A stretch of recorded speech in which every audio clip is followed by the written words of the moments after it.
Welcome to Books on Air, the podcast that tells the story behind the book. It includes insights from authors about how they compose their work, what inspires them, and what they hope you'll take away from their book. Here's your host for this episode of Books on Air, Suzanne Harris. Welcome to the Books on Air podcast. I'm Sloan Fremont, filling in for Suzanne Harris. This is the podcast where listeners get the secret story behind every book. Joining me today is David Gaston, author of the book, Lure of the Praying Mantis. How do you know if a friend is genuine or just trying to manipulate you for their own advantage? Well, we're going to find out a little bit more about that today. So, David, I want to welcome you to the Books on Air podcast. Thank you. So let's start out by telling the audience just a little bit about yourself and what led you to write your book, Lure of the Praying Mantis. Well, over the past couple of years, since we've had this COVID pandemic, I found I had all the time on my hands. So I thought I've been thinking about this book for some time. I've met some women in the past who have been praying mantises. They've not been always straightforward with me. Mm-hmm. They haven't killed anyone, but it's made me wonder how far would they go. But when I've seen a few instances where there's been court cases involving women, mm-hmm. They've not killed anyone, but someone acting for them has. And it made me wonder, why were these men doing what these women wanted? Yeah, and so is the praying mantis then, is that like a woman, or I guess it could be a man too, but in this case, a woman who is basically, is it like a manipulative person? Is it a person who's out to get... A manipulative person, yes. It's someone who can take men in just to get what they want. Mm-hmm. But in these court cases, what they wanted was someone killed. It's crazy. It was the men that got done for it. Yeah. Not the women. Oh boy. Yeah. So tell us about your book. Tell us about the characters, about when and where the story takes place. Tell us a little bit more about that. Well, the main praying mantis is, she starts off as a schoolgirl and she's playing with boys there, making them do things that they don't want to do. And gradually it goes into the workplace, and she starts playing with another man. Mm-hmm. And he just happens to be married to the boss's daughter. But she wants a man killed simply because he's been acting like her uncle, and she was playing up to him, but he sort of rejected her. Mm-hmm. And she didn't like that. So she found how shall I call him? Maybe a bit of a slow thinker called Benny.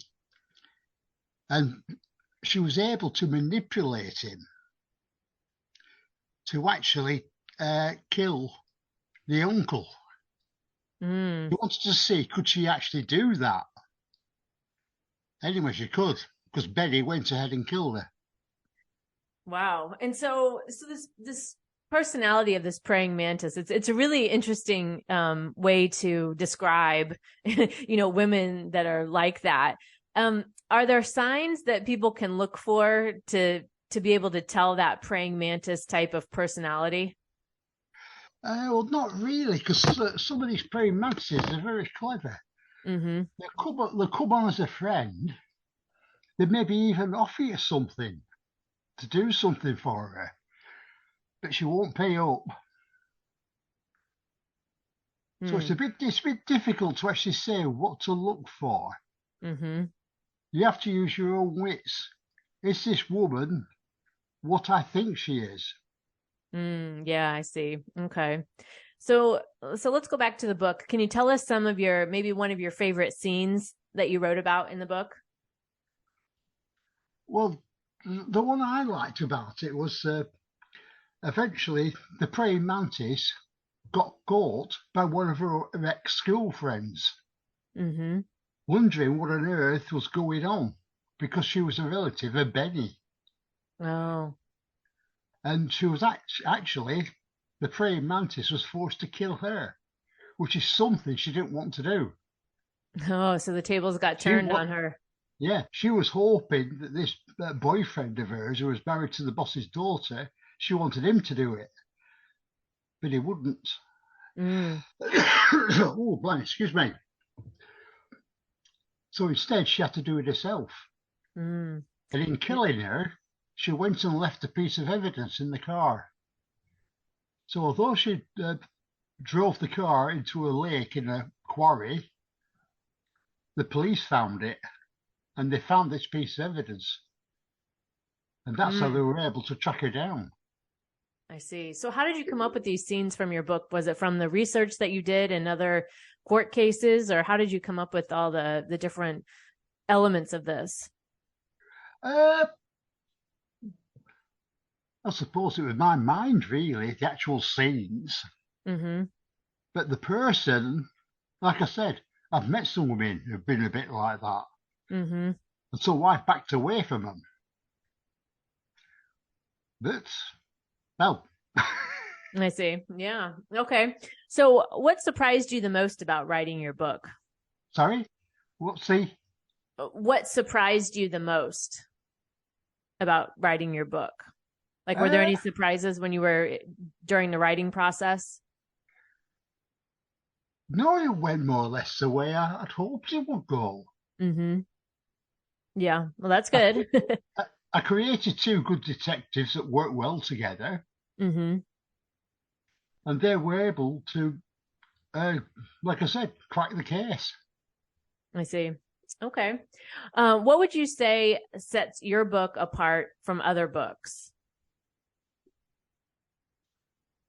Well, I don't think I've seen anyone that where a woman has used a man as a weapon. Yeah, it's definitely an interesting take. Yeah. But it is quite possible. Because like, if you look at these court cases, why is a woman in the court with the man? It's the man that's being charged. And the man, obviously, is trying to drag the woman into it. And she's saying, I didn't encourage him to do it. Right. Who would you say your book would appeal to and why? Well, anyone who's, say, upper teenage, right through to old age pensioner, really. The praying mantis can turn up anywhere. Yeah. Yeah, and it's a good reminder of those type of people and to look out for them anywhere in life. Maybe not even necessarily in an intimate relationship, but they could come in any type of, any way, friendship or acquaintances, that type of thing. Well, that's right. Yeah. Yeah. Yeah. Did you learn anything about yourself during the writing process? Well, I've not met any women since I started writing. I've been too busy writing the book. Yeah. But yeah, well, it sounds like a really interesting topic, and the lure of the praying mantis. I love the title because that is often what that type of personality is. It very lures you in, right, and captures you, and very manipulative, like we talked about at the beginning. That's right. Yeah. Well, my guest today has been David Gaston, author of the book Lure of the Praying Mantis. And David, before we close out today, what do you hope the readers learn or take away after reading your book? To be on the watch for if ever they meet somebody new, try and find out what you can about them, or if they actually are who they say they are, because they might want you to do something for them, and you might not want to do it. Yeah, and should pay attention to that. If you don't want to do it, don't do it, right? Exactly right. Yeah. Yep. Well, David, I want to thank you for joining us today and being our guest on Books on Air. I'm quite happy to meet you. You can find more about the book, Lure of the Praying Mantis, on Amazon, and I'll link to the book in the show notes, so be sure to check that out. You've been listening to the Books on Air podcast, brought to you on webtalkradio.net. You can also hear this podcast on Spotify, iHeartRadio, Stitcher, and Apple Podcasts. I'm Sloan Fremont, and I hope you'll join us for the next Books on Air podcast. Remember, you never know who's going to be here, and you never know what we're going to talk about. Thank you so much for listening.